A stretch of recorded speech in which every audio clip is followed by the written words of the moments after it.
This is a review for Chapter 6. First, remember the difference between discrete and continuous random variables. So quantitative numerical variables can be classified as either discrete or continuous. If it's discrete, x can only be certain values, or there's a countable number of outcomes. You can think about this as like stairs of I'm either this or this. Specific values, you can name them all in advance. A continuous random variable is x can take all values in an interval. So you can think about that as more of a ramp. So you can be this value or this value or this value. You can be technically like any fraction or decimal. So let's try and label each one as discrete or continuous. If it's number of students in a classroom, that has to be 0, 1, 2, 3. That would be discrete. Height of a tree, that could be anything. It could be like 12 or 12.3 or 12.3111111. We might not measure that accurately, but it could be any fraction or decimal. So this is continuous. So number of emails received in a day, that would have to be 0, 1, 2, 3. That would be discrete. Time it takes to finish a test, that could be any fraction or decimal. Number of cars passing an intersection, that would have to be discrete. Anytime it's a number, it's going to have to be discrete because you can count them all. Amount of rainfall in a day, that would be continuous. It could be any fraction or decimal. Okay. Now, pause the video and read all of this for discrete random variables so you can remember all of the formulas. And let's see if we can use them. So a basketball player makes a free throw with probability of 0.6. The player attempts 2 free throws and the shots are independent. So first, let's draw a tree diagram and find all the possible outcomes and the probability of each one. So the first time she throws it, she can either make it or miss. So we can make or miss. The next time we can make or miss it. And if she missed it the first time, then she can either make it or miss it. Okay. So my outcomes are, so the possible outcomes are make and miss and make, or miss and miss. And I can fill out the probabilities for each one. The chance to make it was 0.6. The chance to fail then would be 0.4. So I fill out all the probabilities. So if I want to do make and make, I can multiply along the branches. So it's going to be 0.6 times 0.6, which gives me 0.36. To make and then miss would be 0.6 times 0.4, so that gives me 0.24. Miss and make would be 0.4 times 0.6, so also 0.24. And miss and miss would be 0.4 times 0.4, or 0.16. So those are all the possible outcomes. Now, let's make a random variable x. Let's let x be the number of successful shots. If we want to list all the possible values of x, then x can be 0 shots made, or 1 shot made, or 2 shots, because I'm only trying 2 times, so I go from 0 to 2. So let's construct the probability mass function of x. So first we do our xi's. Those are our possible outcomes. So we can do 0, 1, or 2 successful shots. And then we need to find the probabilities. So the probability of getting 0 shots, that would be this 0.16. But if I want to get 1 shot, I have 2 options that give me 1 shot. So I have to add them together, so that would be 0.48. And then if I want to make 2 shots, the only option is that 0.36. So that's my PMF. Now to verify that it's a true PMF, we have to satisfy 2 requirements. All the probabilities have to be between 0 and 1. It looks like they are. And all the probabilities have to add up to 1. So 0.16 plus 0.48 plus 0.36 does give me 1. So it is a valid PMF. Now let's find the probability that we make at least 1 shot. So the probability that x is at least 1. We're just going to add up all the outcomes that are at least 1. So we'll do the probability that x equals 1 plus the probability that x equals 2. So this is going to be 0.48 plus 0.36, which should give me 0.84. Now, let's find the expected value of x. The expected value of x is we just do the sum of each xi value times its probability. So in our case, that is going to be 0 times its probability of 0.16, plus 1 times its probability of 0.48, plus 2 times its probability of 0.36, which gives me 1.2.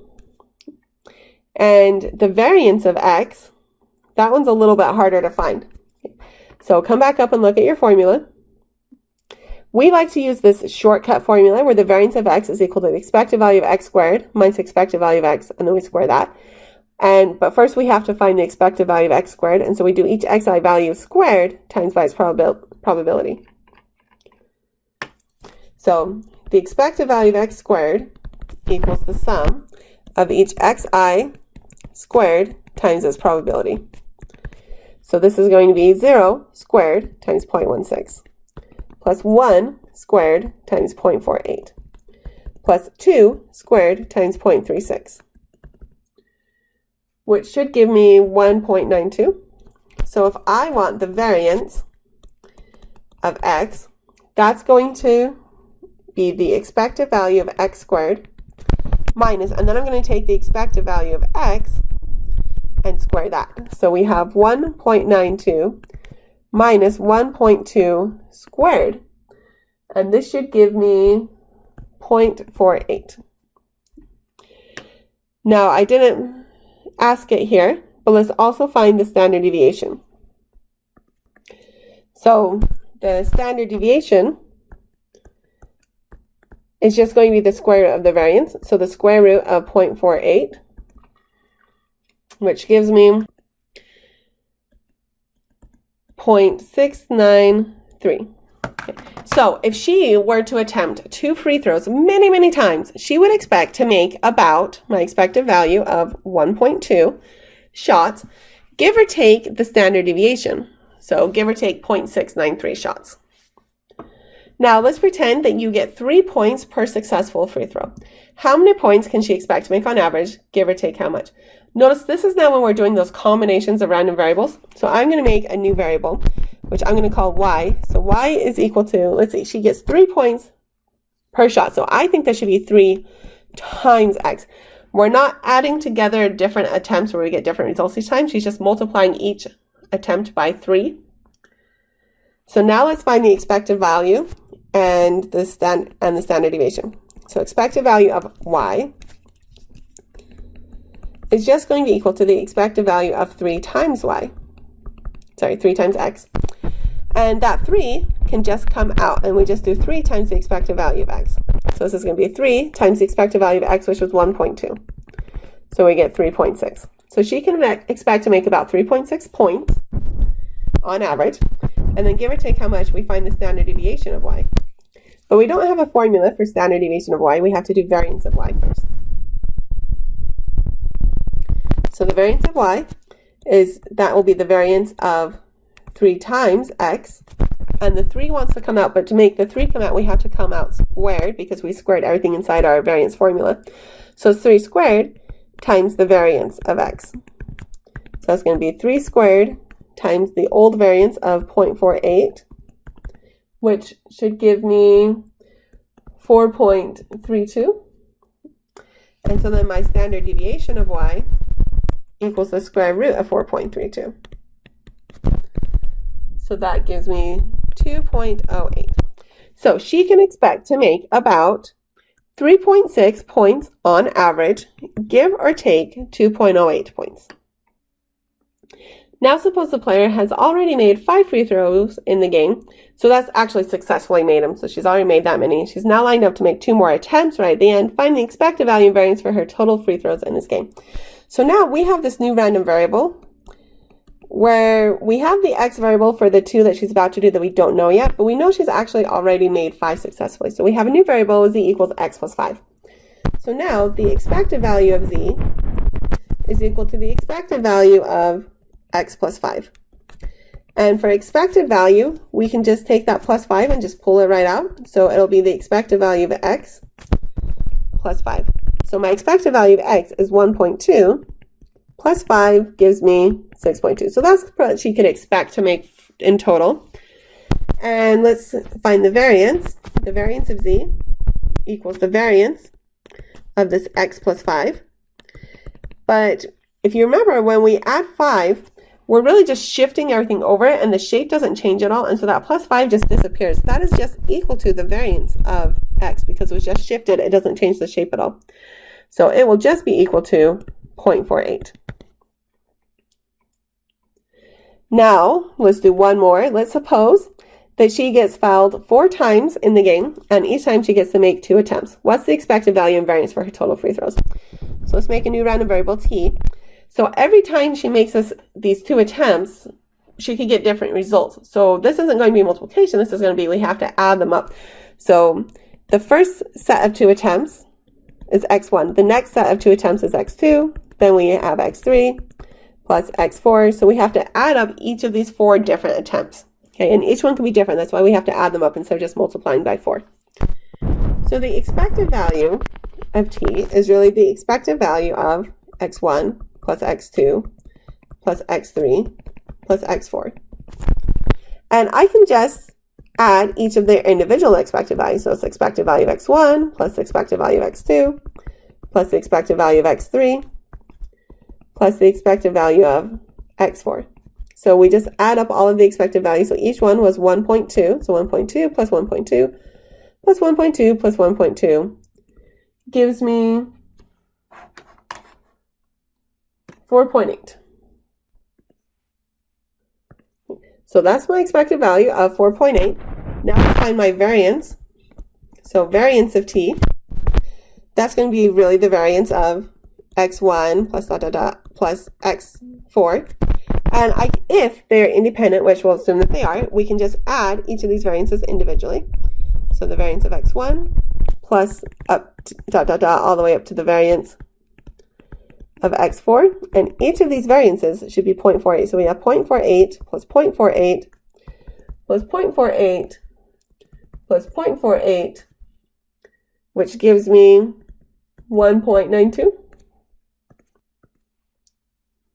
So that's my variance for the total number of shots if she's fouled the 4 times. Now there are some discrete distributions that come up so often that they are named and we have formulas for them. One is the geometric distribution. So we use this if we have a sequence of independent trials, so each one doesn't affect the other one. Each trial has either success or failure, so there's only 2 options. And there's a constant probability of success, p. And we want to count how many trials we need to get our first success. So that's the big key where you know it's geometric. And now x is the number of trials up to and including the first success. If you want to get at least 1 success, then your possible x values, you have to start at 1. So your possible x values are 1, 2, 3, etc. And it just keeps going on infinitely. We have the probability that x equals a specific value is equal to 1 minus p to the x minus 1. This is the PMF. Okay, and then we have formulas if you want the probability that we're less than or equal to a specific number, the expected value, and the variance. So, for example, a basketball player makes a free throw with a probability of 0.6. The shots are independent. How many times does she have to shoot before she makes her first free throw? So let's let x be the number of times she has to shoot to make the first free throw. What are the possible values of x? Well, x could be 1, 2, 3, etc. There is no theoretical upper limit here. Okay, what is the PMF? Well, the probability that x equals x, the default formula is 1 minus p to the x minus 1 times p. So in her case, it's going to be the probability that x equals some specific value. It's going to be 1 minus 0.6 to the x minus 1 times 0.6. So if I want the probability that x equals 1, this is going to be 1 minus 0.6 to the 1 minus 1 times 0.6, which is 0.6. Now, if I want the chance that her first success is on the second attempt, we do 1 minus 0.6 to the 2 minus 1 times 0.6, which gives me 0.24. And then I can keep going, and here's all my results. Eventually, I get so small that I stop writing them down. So here's what that would look like if I graph the PMF. It's very likely that my first success is on the first attempt, second attempt, third attempt, and then it just keeps getting smaller and smaller. So let's find the probability that x is less than or equal to 3. And if I want to do it manually, I say, well, I have to do the probability that x equals 1 plus the probability that x equals 2 plus the probability that x equals 3. So that is 0.6 plus 0.24 plus 0.096, which gives me 0.936. So she has almost certainly going to get it within the first 3 attempts. Not for certain, but almost. Now, though, let's use the formula that they gave us. So they gave us a formula for the probability that x is less than or equal to a specific value as 1 minus 1 minus 1 minus b raised to the power of x. So if we want the probability that x is less than or equal to 3, that's going to be 1 minus 1 minus 0.6, all raised up to the third power, which again is going to give me 0.936. So we like these shortcut formulas if we can recognize that it's a geometric distribution. So you can expect her to take about blank times to make the first free throw, give or take about what? So this sounds like it's asking for the expected value of x, and this one's asking for the standard deviation of x. So expected value of x for a geometric distribution, we can use our shortcut. We know it's going to be 1 over p. So 1 over 0.6 gives me 1.667. And the standard deviation of x, well, they only gave me the formula for variance. So the standard deviation is going to be the square root of the variance. So the square root of 1 minus p over p squared. So the square root of 1 minus 0.6 all over 0.6 squared, which gives me 1.054. So you can expect her to take about 1.667 times to actually make her first free throw. So that's on average if she does this lots and lots of times. Give or take about 1.054. Another really famous one, these aren't the only two famous ones, these are just the only ones that we taught you in this class. The other one is the binomial distribution. So we use it if we want to count the number of successes out of n trials. So we know in advance we're doing it n times. The n trials are all independent, they don't affect each other. Each one is a success or failure, and the probability of success is the same each time. So we say that x is distributed with a binomial distribution with n and p. We have a probability mass function. We have an expected value and variance formula. And we can do this in R. So if we want the probability of x equals x, we use d binom, x and p. And if we want the probability that x is less than or equal to a specific value, we can use this p binom. So let's try this out. A basketball player makes a free throw with probability of 0.6. The shots are independent. Suppose she makes 10 free throws. Will that x be the number of times she makes it?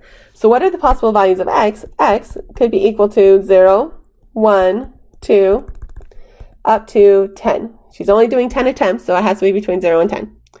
Notice this is the exact same problem as what we just did 2 problems ago, but we have 10 shots instead of 2 shots. We could find all the probabilities by hand by drawing out a tree diagram, but that's going to take a long time. So luckily, we can realize it's a binomial distribution and use the formulas. Because we know in advance it's 10 times. We know the probability is 0.6 each time.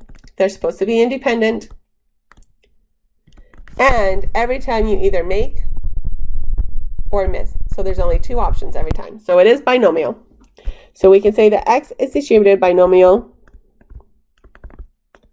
with n and p, so 10 and 0.6. So what is the PMF? We know we have the shortcut formula. So in our case, the probability that x equals a specific value is going to be 10, choose that value, times p, which is 0.6 raised to the power of x, and 1 minus p, so 1 minus 0.6, to the power of n minus x, but n is 10. So 10 minus x. So if we want the chance that we get 0 free throws out of these 10 attempts, that's going to be equal to 10 to 0 times 0.6 to the 0 times 1 minus 0.6 to the 10 minus 0, which should give me 0.0001. And if I want the chance to make 1 attempt out of these 10 attempts, it'd be 10 choose 1, 0.6 to the 1, 1 minus 0.6 to the 10 minus 1. So that should be about 0.0016. And then I filled in the rest for us to save time. You can see the PMF. The most likely values are around like 6, 4 to 8 are all pretty likely. It's pretty unlikely that you'd get 0. Also unlikely that you'd get 10. Let's find the probability that x is less than or equal to 5. I can find all of these and add them up. Okay. Or I can use R. So in R, I'm going to do p binom. My x value is 5. I had 10 attempts, a probability of 0.6, and this gives me 0.3669. For that matter, so this is, p binom tells me my cumulative probability.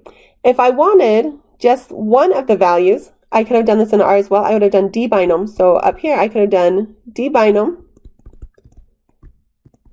of 0, 0 for the x value, 10 and 0.6. And if I put that into R, I would the 0.0001. Or if I wanted the chance that x equals 1, I would have done D binom 1, 10, 0.6, and I would have got my 0.0016. So we can find individual probabilities with D binom, find the cumulative probabilities with P binom. And we can expect it to make about blank free throws, give or take about what? So we're looking for our expected value and standard deviation. So the expected value for a binomial is just always equal to NP. So in our case, it's 10 times 0.6, which makes sense. That is just our probability times how many times we attempt it. So that's just going to be 6. So we expect her to make about 6 free throws. And now my variance of x is always equal to NP times 1 minus P. So that's 10 times 0.6 times 1 minus 0.6, which is 2.4. But they didn't ask me for the variance, they asked me for the standard deviation. So that's just the square root of variance, so square root of 2.4, which gives me 1.55. So she can expect to make about 6 free throws, give or take about 1.55 free throws.